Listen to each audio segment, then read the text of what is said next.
ทักทายเด้อมื้อนี้มีหมากทุเรียนมาทุเรียนดูมใหญ่ๆเลยพี่น้อง ทักทายสบายดีเด้อมากินทุเรียนพี่น้องทุเรียนซื้อมาแต่ห้านลาวก็คือว่าสั่งเราเอามาเนาะ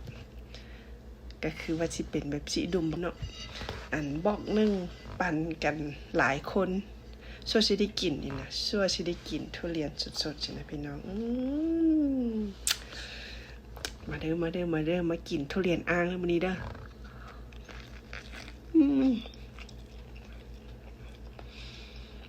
แซ่บกรอบนอกนุ่มในสดขนาดเลย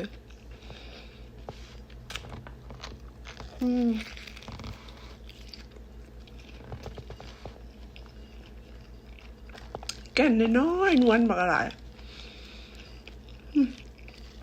มันแก่นเพิ่นเด้อบ่ฮู้ว่าพันธุ์อีหยังแก่นน้อยเด็กแก่นน่ะแต่ว่านวลบักตุ้ยๆเลยบักใหญ่ๆเลยพุ่นน่ะพี่น้อง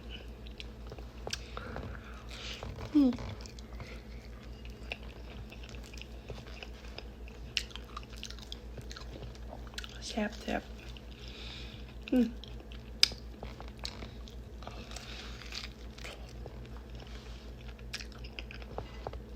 กัดยังไม่เห็นแก่นเถอะ